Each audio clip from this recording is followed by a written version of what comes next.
Imagine standing in the middle of a city where skyscrapers stretch beyond the horizon. Millions of people move through streets filled with electric cars, high-speed trains, massive shopping centers, and some of the world's most advanced technology companies. The skyline looks like something from the future. But here's the unbelievable part. Just a few decades ago, much of this place was farmland, fishing villages, and small rural communities. There were no forests of skyscrapers, no giant technology companies, no massive subway network, and certainly no city of millions. This place is Shenzhen, China, and its transformation is one of the most astonishing urban experiments in modern history. So how did China turn a relatively unknown coastal area into one of the world's most important cities? Before we uncover the story, make sure to like this video and subscribe to the channel, because what happened here completely changed China's economy and eventually changed the global economy too. Let's go back to where it all began. The place nobody expected to become a megacity. In the 1970s, Shenzhen was nothing like the city we see today. It was located in southern China, directly next to Hong Kong. But while Hong Kong was already becoming a major international commercial center, Shenzhen was comparatively quiet. Much of the area consisted of villages, farmland, hills, and fishing communities. There were relatively few major industries. There wasn't a huge population, and there was nothing about Shenzhen that suggested it would one day become a global technology powerhouse. Then in 1980, everything changed. China was beginning a massive economic transformation under Deng Xiaoping. The country's leadership wanted to experiment with new economic policies, but experimenting across the entire country was risky.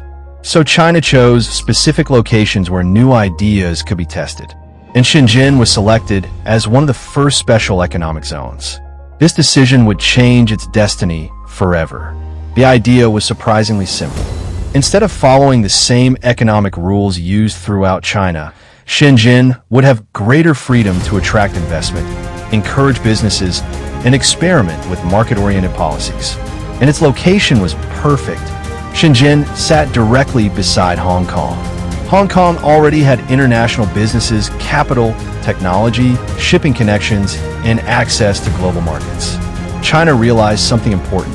If Shenzhen could connect China's huge workforce with international capital and markets, it could become a powerful economic engine. So the experiment began.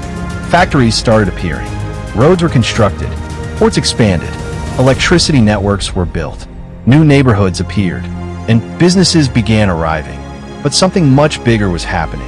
People from across China started moving toward Shenzhen. They came looking for something that had been extremely difficult to find in rural areas.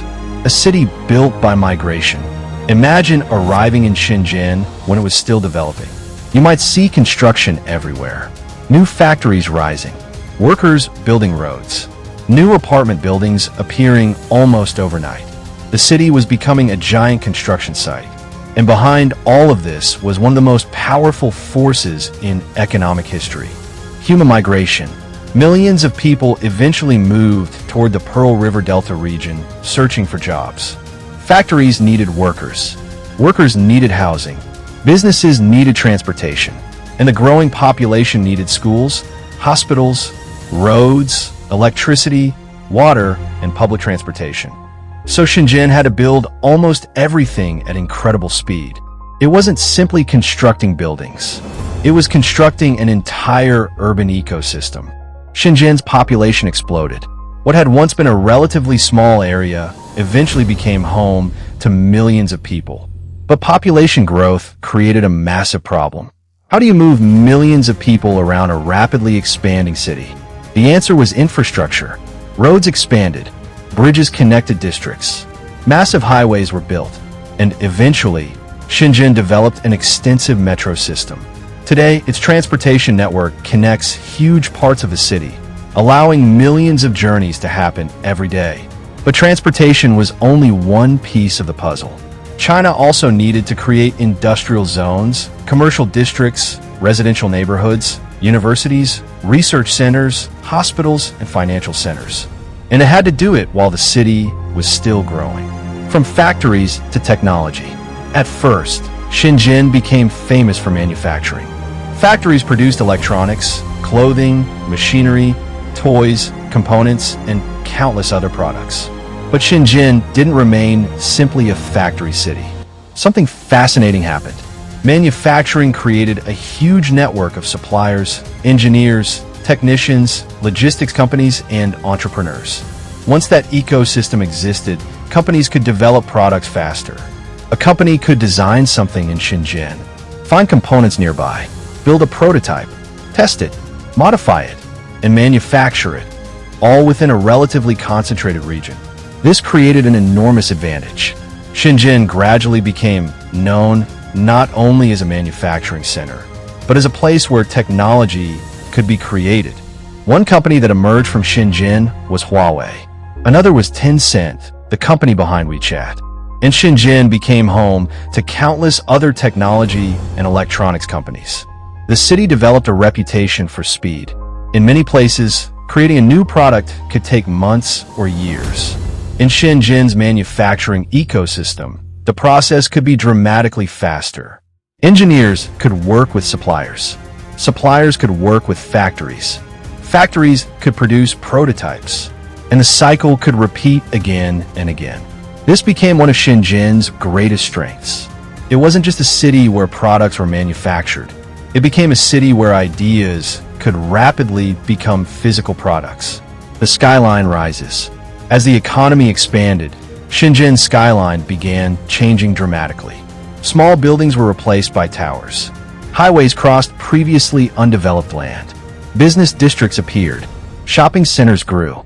Apartment complexes stretched across entire neighborhoods. And one of the most recognizable symbols of Shenzhen's transformation rose into the sky. The Ping and Finance Center.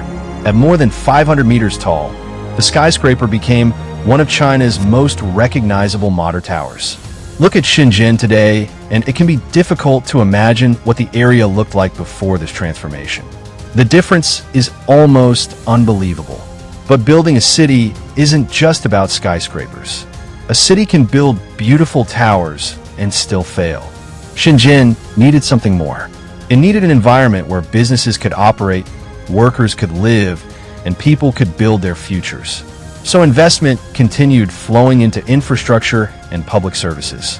Schools expanded, hospitals expanded, universities and research institutions developed. Parks and public spaces were created. Ports and airports connected Shenzhen to the rest of China and the world. And the city became increasingly connected to the enormous Pearl River Delta economic region. This region includes other major cities such as Guangzhou, Dongguan, and Hong Kong. Together, they created one of the most economically powerful urban regions on Earth. The secret wasn't one giant building. When people look at Shenzhen, they often focus on the skyscrapers. But the real story is underneath them.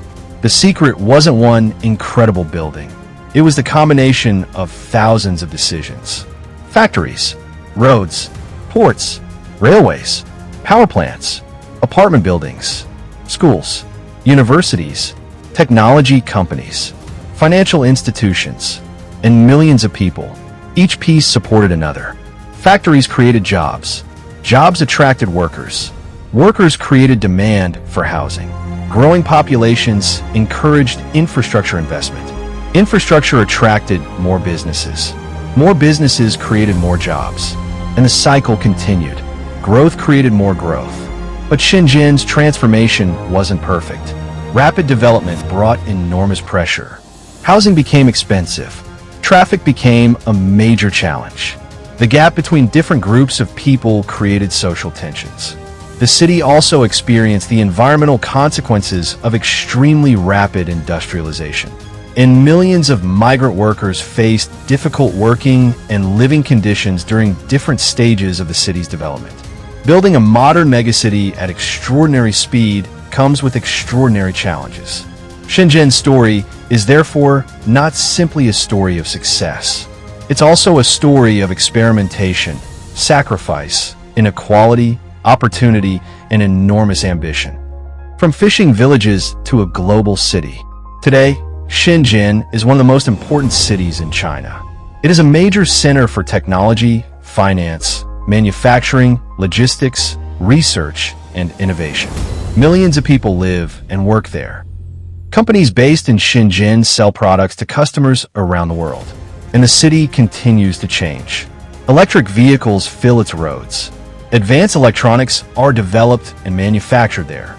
New buildings continue to rise, and technology has become deeply integrated into everyday life. But perhaps the most incredible thing isn't what Shenzhen is today. It's what it used to be. Because if you traveled back to the late 1970s and showed someone a picture of modern Shenzhen, they might not believe you. They would see a skyline filled with skyscrapers, a city of millions, a massive transportation system, technology companies worth billions of dollars, and an economic powerhouse connected to the entire world. Then you would tell them, this is what your small coastal region is going to become. They might think you were describing a science fiction movie, but it happened. Today, when you look across Shenzhen skyline at night, you see thousands of lights. Cars move through enormous roads. Trains rush beneath the city. Factories and technology companies continue producing products for the world. Millions of people walk through neighborhoods that didn't exist a few decades ago. And beneath all of it is a remarkable reminder of how quickly human civilization can transform a place. Shenzhen proves that cities don't always need centuries to become great. Sometimes, with enough investment, people ambition, and a willingness to experiment, a city can transform within a generation. 30 or 40 years ago, Shenzhen was barely recognizable compared with what it is today. Now, it stands as one of the clearest examples of China's extraordinary economic transformation. And perhaps the most fascinating question isn't, how did China build Shenzhen? It's this: what will Shenzhen look like 30 years from now? Because if its past is any indication, the city may already be building a future that is difficult for us to imagine.